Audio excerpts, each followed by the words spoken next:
చూసారా కూర ఇలా నెమ్మదిగా ఉడుకుతూ ఉంటే దాంట్లో ఉన్న ఆ చింత చిగురులో ఉన్న రసం అంతా దిగి. నమస్కారం, ఆహారామృతానికి స్వాగతం. ఈరోజు మనం మన పల్లెటూరి వంటల రుచుల్లోకి వెళ్దాము. మట్టి పాత్రలో వండిన చింత చిగురు పచ్చి రొయ్యల కూర. ఈ పేరు వింటేనే నోరూరిపోతుంది కదా. మట్టి పొయ్యి మీద సహజమైన పద్ధతిలో ఆ కమ్మని పులుపు రొయ్యల రుచితో ఈ కూరని ఎలా తయారు చేసుకోవాలో ఈరోజు ఈ వీడియోలో చూద్దాం. మరి మీరు ఎక్కడ స్కిప్ చేయకుండా చూడండి. అలాగే తయారీ విధానాలకు వెళ్ళిపోదామా? ఈ చింత చిగురు రొయ్యలకి ఫస్ట్ అయితే నేను ఈ రొయ్యల్ని శుభ్రం చేసి పెట్టేసుకున్నానండి. చింత చిగురు ఉంది కదండి, దీన్ని శుభ్రం చేసుకోవాలి. అంటే ఇలా ఉంటుంది అనమాట. ఇలా కాడలు ముదురు కాడలు అవన్నీ ఉంటే ఏదైనా బాలేనట్టు ఉంటే తీసేసుకోవాలన్నమాట. ఇదిగోండి, ఈ చింత చిగురుని ఎలా క్లీన్ చేసుకోవాలి, ఎలా శుభ్రం చేసుకోవాలి అనేది మీకు నేను చూపిస్తాను. సో ఇలా ఉంటుంది కదా, ఇది కొంచెం మందంగా ఉంది కదా కాడ, ఇవి తీసేసేయాలన్నమాట. తీసేసి శుభ్రం చేసుకోవాలి. ఇవి ఎలా శుభ్రం చేయాలి అనేసి అంటే ఇవన్నీ తీసేసుకోవాలన్నమాట. ఇలా పెద్ద ఆకులుగా ఉంటుంది కదా, అవన్నీ ఇలా తీసేసుకోవాలి. అక్కడక్కడ ఇదిగోండి ఇలా తీసుకోవాలన్నమాట. ఏమైనా మంచి ఆకులు లేకపోతే ఇలా తీసేసుకోవాలన్నమాట.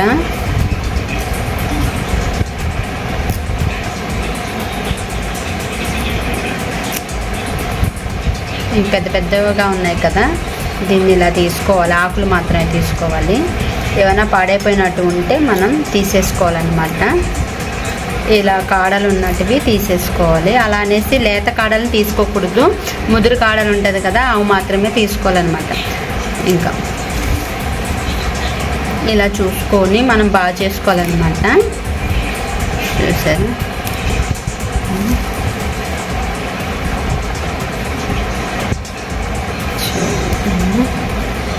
ఇలాగ మందంగా ఉన్నాయి కదా, ఇది చివర ఇలా తీసేసుకోవచ్చు.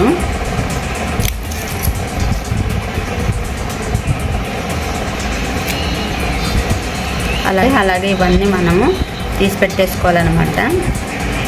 ఈ చింత చిగురిని అన్ని శుభ్రం చేసేసుకున్నాం కదా, ఇప్పుడు దీంట్లోకి వేసి మనం వాష్ చేసేసుకోవాలండి. దీంట్లో వాటర్ వేసి మనం వాష్ చేసేసుకోవాలి. ఇప్పుడు దీంట్లో మనము వాటర్ వేసేసుకొని వాష్ చేసుకోవాలండి.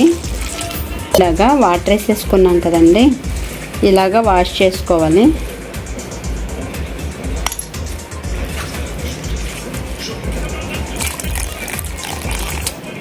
దీంట్లో వేసేసుకోవాలి. ఈ బ్రౌన్ కలర్ ఏంది అంటే లేత చిగురాకు అనమాట. ఇది నల్లగా ఏమైపోలేదు, ఇది లేత చిగురాకు అనమాట. చూసారా, ఇవన్నీ లోపల ఉన్నాయి, ఇలా ఉండిపోయాయి. ఇలా తీసేసుకుంటే సరిపోద్ది అనమాట. ఇలాగ క్లీన్ చేసుకోవాలి. ఇప్పుడు ఈ చింత చిగురిని మనం నలుపుకోవాలన్నమాట. ఎలాగనేది మీకు చూపిస్తాము. ఇప్పుడు ఇలా కొన్ని తీసుకున్నాము.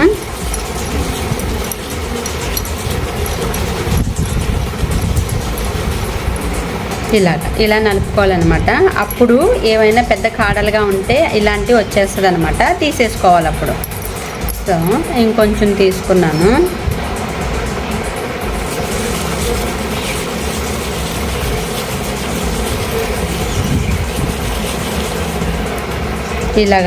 ఇలా తీసుకోవాలన్నమాట. ఈ చింత చిగురునంతా మనము ఇలా తీసుకుంటే కూరలోకి బాగుంటుంది అనమాట.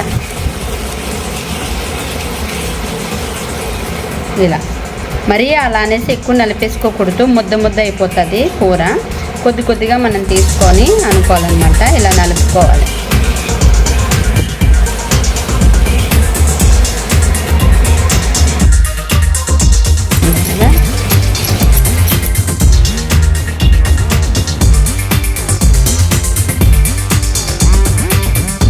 ఇలాగా ఈ చింత చిగురునంతా కూడా మనం ఇలాగ చేసుకోవాలన్నమాట. చూడండి, దీంట్లో ఇప్పుడు పెద్ద కాడలు ఏమైనా ఉంటే తీసేసుకోవచ్చు అనమాట. ఓకే, ఇలా తీసుకోవాలి. దీనికైతే ఈ చింత చిగురు పచ్చిరొయ్యలకి నేను చిన్నవి 3 ఉల్లిపాయలు తీసుకున్నాను అనమాట. ఇవి కట్ చేసేసుకోవాలి. ఈ ఉల్లిపాయలని 3 ఉల్లిపాయలు చిన్న సైజు ఉల్లిపాయలు తీసుకున్నాం కదా, ఈ ఉల్లిపాయలని కట్ చేసేసుకోవాలన్నమాట.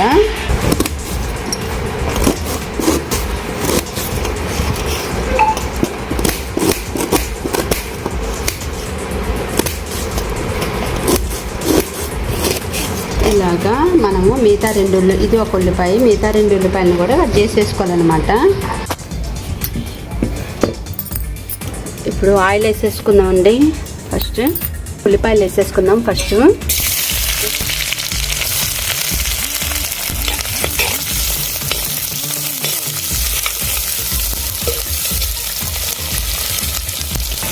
ఇప్పుడు పచ్చిమిర్చి కూడా వేసేసుకున్నాము.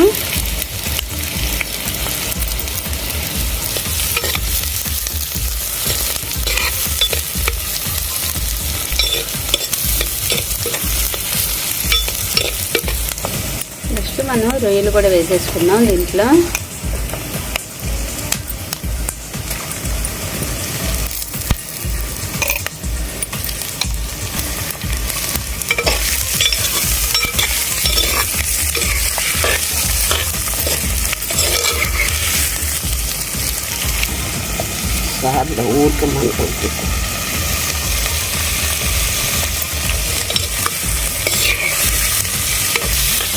ఇప్పుడు పసుపు వేసేసుకున్నాం దీంట్లో.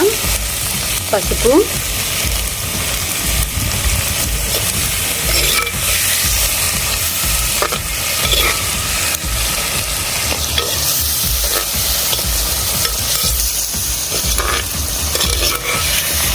ఇప్పుడు ఉప్పు వేసేసుకుందాము.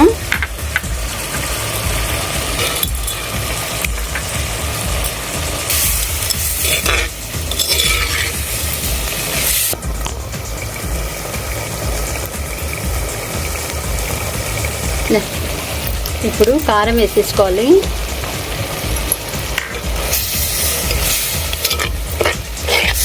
పులుసు కదా కొంచెం కారం ఎక్కువే పడుతుంది నాకు, అందుకే పచ్చిమిర్చిని కూడా కొంచెం ఎక్కువే వేసాను. 4-5 వేసాను నేను. ఇప్పుడు చింత చిగురు కూడా మనం వేసేసుకోవాలి.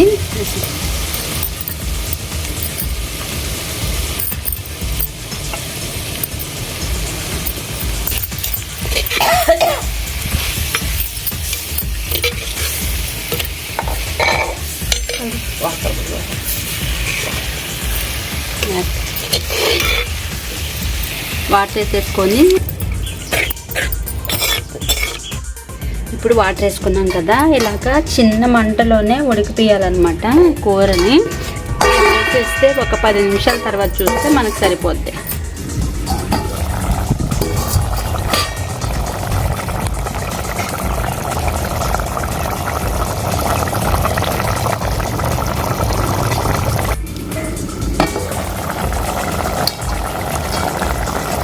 ఇలాగా ఎక్కువ పలపలని ఉడికిన తర్వాత మనం సిమ్లో కొంచెం సన్న మంటలో పెట్టుకోవచ్చు అనమాట. ఇదిగోండి మంట ఇలా ఉంది. ఇలా అవసరం లేదు, కొంచెం 2 కట్టలు తీసేస్తే సన్న మంట మీద ఇలా ఒక్కసారి ఎక్కువ ఉడికింది కాబట్టి ఇప్పుడు సన్న మంట మీద మనము ఇలా మూత పెట్టేస్తామనుకోండి, అదే ఆ సన్న మంట మీద బాగా ఉడికిపోద్ది అనమాట, దగ్గరకు వచ్చేస్తుంది.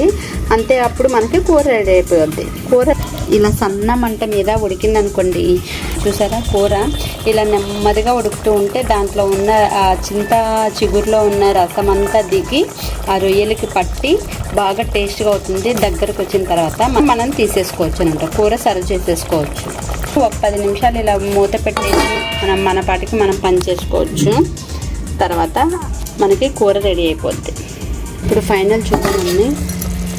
సో నూనె అయితే తేరిపోయిందండి, ఇంకా అయిపోయింది. కూర అయితే అయిపోయిందండి. మీకు ఒకసారి కలుపుకొని చెప్పి చూసారు కదా, చింత చిగురు పచ్చి రొయ్యలు పుల్లగా కారంగా మీరు కూడా ఇదే స్టైల్లో చేసి మీకు ఎలా వచ్చిందో కామెంట్ చేయండి. Thank you.